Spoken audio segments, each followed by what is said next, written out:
This is just going to be a quick tutorial to try to show you how to make this. I do not like that flash. Let's see if that, yes, that's much better. This is some of the cane, the rose cane that I was making, turned into a heart. Not necessarily because Valentine's Day is coming up. I actually was working on it and then I remembered that Valentine's Day is coming up. So, first you have to make a round. When making things, it really helps to have a standardized size. So, I sat down last night and realized that 12 of these punches makes this size. So, we go 1, 2, and I push these out every couple of times or else it gets all full and it won't push out. 3, 4, 5, 6, 7, 8,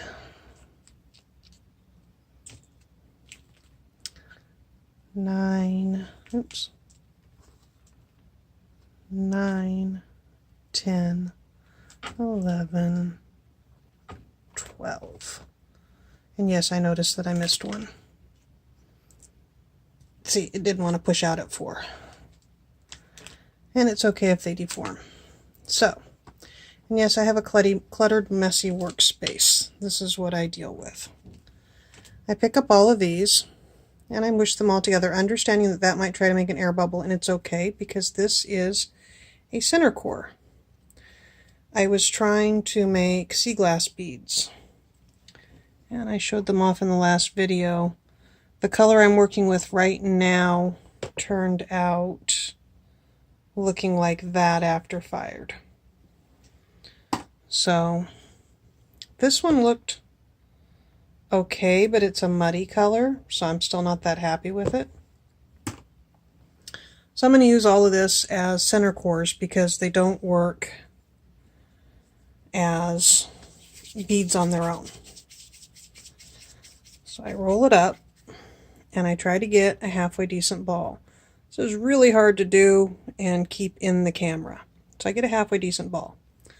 Then I have to decide what flower I want for its outside, and these are the canes I have to choose from. This is the one that I showed you on the one heart. This is the one on the round that hasn't become a heart yet. This fires up a very nice lavender color. It's not nearly that dark. I might have one over here. Hold on. Here, well, that's the end cut before it was reduced. Can you see how it's actually a purple with the black? And then I'll show you. I'm digging through. These all got glazed but haven't had their holes cleared out yet. Haha. This is where Barrel of Monkey's toy, I'm reasonably certain this is where it came from. Is how many of these can you pick up? Yeah. Okay. Can you see how it turns purple when it fires? Yeah. And that's a slice off of the cane put onto the stone because I didn't like the stone bead by itself. And we have, I showed these off the other day before they were glazed, but they're so much prettier once they're glazed. You get the colors, and I really wish that would focus. It won't focus.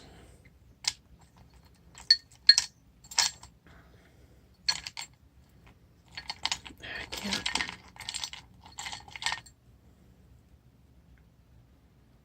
And that's the rose I made just out of bits and bobs and put together, and you can almost see that there's 3 different colors there, but it's really not focusing, so you can't.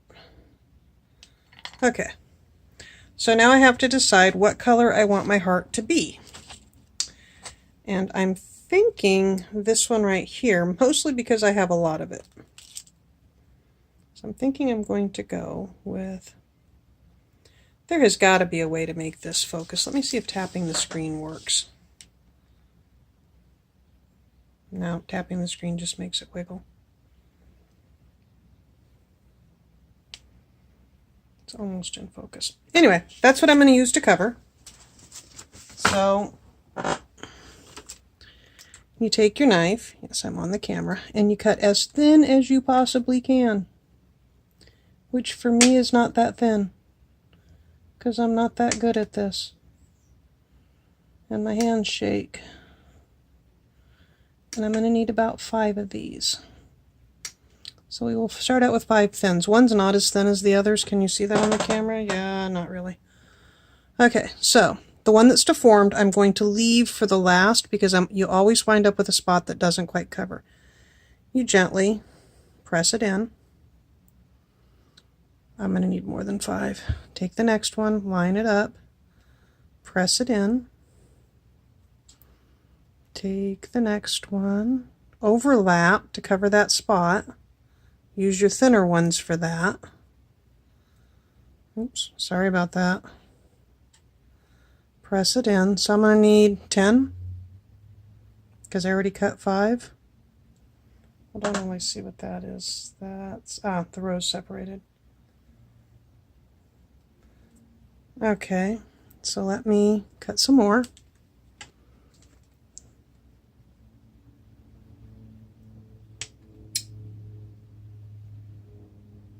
Yeah, that one was too thick. We'll see if 4 more will do. And that's more than half of that little cane plug. And yeah, we might not have needed that many. I'm not very good at guessing. That one's too thick. Put that one there. Sorry, I'm not working on camera again. Bad habit of mine. We'll put this one here. And now we have this section here that's not covered. And this little deformed piece should almost cover. Now it's completely possible I can pull this to cover that little spot. Pull and pinch. Most of polymer clay is squishing. Okay, so it's all covered, but it's kind of lumpy and ugly and not really all that appealing. So I put this back onto there for use later and put it away and start out by rolling on the table. And you have to move it constantly or you'll just deform in that one shape. And the reason I start out on the table, I want to smooth the seams down without deforming too much, because if you deform the rows will spread out in places and not spread out in others. And by using the table, I'm controlling that deformity. Your fingers pull against it. The table doesn't.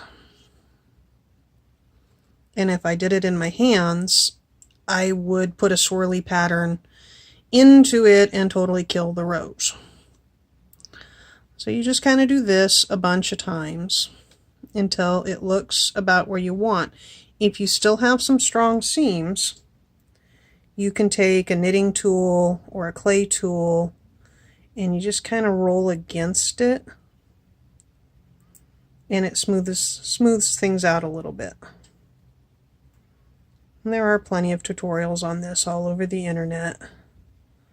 I like Jessame, if that's how you pronounce her name, and Turtle Soup, and there's a Russian one I like that I cannot remember the name of all of a sudden. Okay, can you see how the majority of the seams are smoothed in now? And I don't mean smoothed in as in you can't see them, I mean smoothed in as in you can't see it as an edge. Okay. Now I take my hands and I do a quick just to make sure. And now it's a ball. Okay.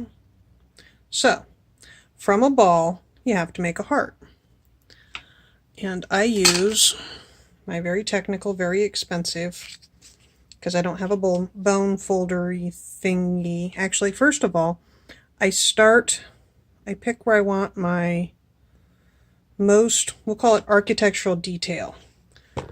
I keep bumping this camera and I apologize for that. I will get better at this. I want the most detail, so if I picked a nice smooth spot I wouldn't have detail, but I like right about there. And that's going to be the center, and I'm going to start squishing down a little bit at a time.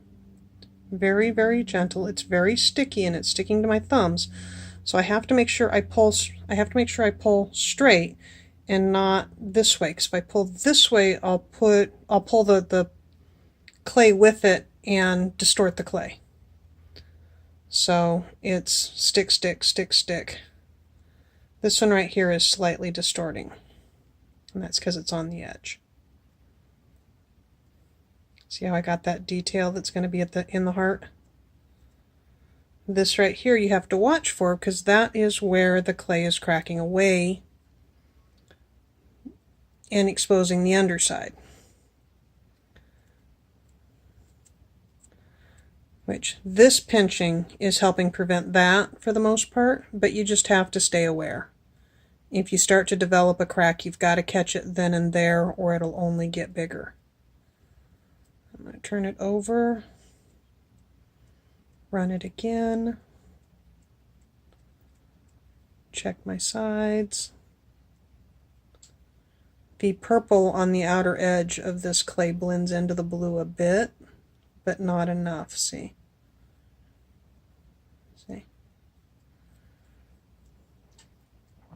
Okay, so that's about as big as I need to make it. So now, that was my front, that was my front. I'm liking that for the front of my heart, because that'll stay a heart.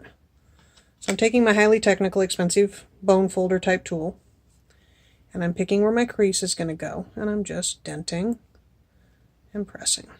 And see, I just put the heart crease. No, it's not going to look quite that sloppy when I'm done. Okay. So that's that part to start with. I'll come back to it. Now I need to put this pinch here.